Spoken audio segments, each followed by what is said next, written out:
Now, the expansion of cotton production in the U.S. depended on the expansion of slavery. And this meant the actual movement of enslaved people. And in some cases, that movement was accomplished by enslavers who were pulling up stakes and moving to Alabama or Mississippi and starting a cotton plantation. Maybe they had once run a rice plantation or a tobacco farm or something like that. And maybe they took their slaves with them. And we can find examples of that.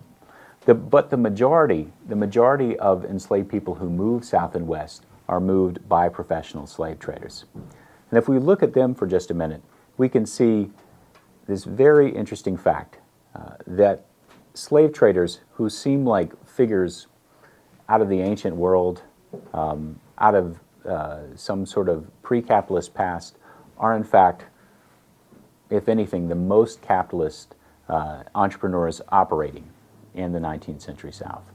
Slave traders were businessmen. They paid constant attention to supply and to demand. They kept close accounting records of profit and loss, closer than planters typically, in fact. They understood how one market was related to a different market, how the market for the slaves that they were buying in Maryland was related to the market in Mississippi, and how the cotton market in Liverpool or New Orleans was related to that market as well. And they were constantly securing credit, paying back debts, calling in debts. They were, in fact, modern businessmen in virtually every sense, except one. The commodity that they traded was human beings. And we believe that human beings cannot be commodities. But it was true that slave traders did everything they could to commodify people. They graded them, number 1 men, number 2 men, number 3 men. They sold them grouped by height, by age, and by gender.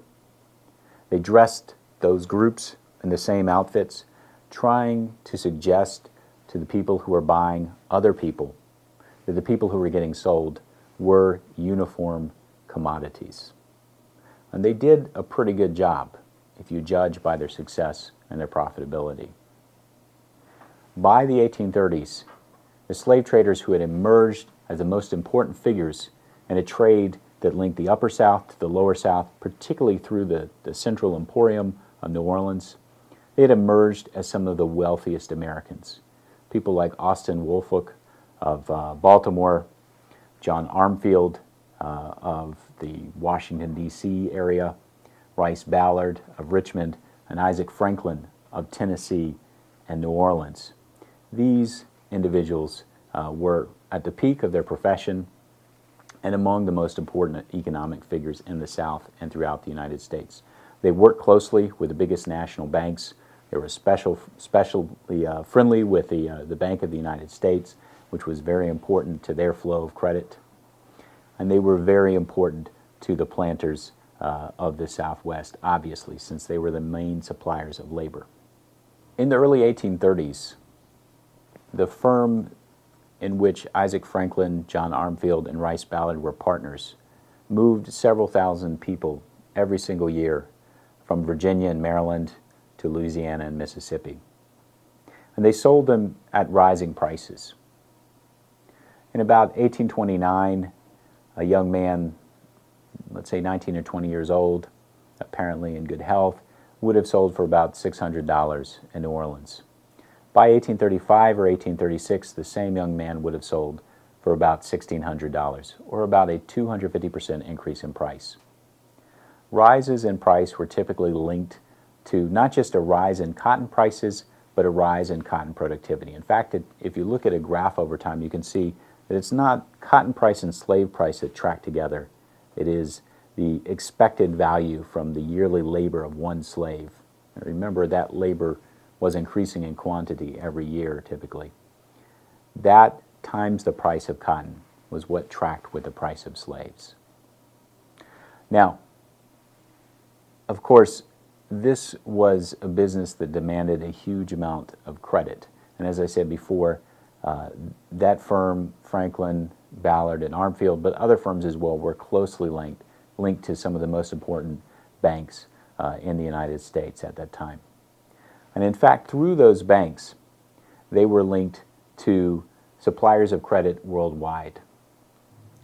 Through the banks of the United States, the banks of the South and the National Bank of the United States, international investors were in fact closely linked to the domestic slave trade in the United States. Now, it was fashionable for some to look at slave traders as scapegoats, to say that they were different from planters, that they weren't accepted into polite society. But the fact that slave traders were, if you were, a vehicle or middlemen through which credit was channeled into the hands of slave sellers and slave buyers, and through which enslaved people were moved from one part of the South to another, you can already see that claim is an illusion. People around the Western world were invested in what slave traders were doing. And you can also see it's an illusion because slave traders really were accepted into polite society in the South, especially the wealthy ones. Isaac Franklin married the daughter of a planter, retired, and bought a big plantation that is today actually the site of Angola State Prison in Louisiana. Rice Ballard went on to buy over 10 plantations and and go on to continue to be one of the wealthiest men in the United States through the 1850s. John Armfield also married a wealthy woman and ended up starting the University of the South, or Sewanee. So all of these individuals were deeply linked to elite society, not just in the South, but throughout the world, throughout the Western world. So slavery is expanding, and many people are taking profit from that process. Many people are taking a share of it, and they would hope, or they did hope, to continue to take their share of it. And it looked by the 1830s as if that was going to be possible. Textile factories are booming in Manchester and in Lowell. Merchants are experiencing greater and greater sales for not only textiles, but other products around the world.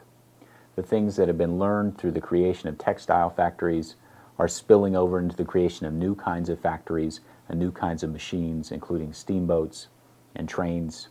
A new financial network has been constructed that links London, Manchester, Liverpool, New York, Philadelphia, New Orleans, and every single cotton field in the South in a way, all together. And many, many people are profiting.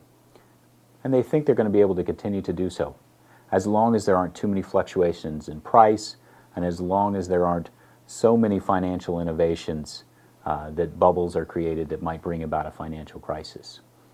The only possible thing that those who are most deeply invested in can think of that might bring about an end to this process might be the resistance of enslaved people themselves, such as happened in the 1790s in Haiti, when the first system of sugar production and the first system of slavery was brought down by the resistance of enslaved people themselves.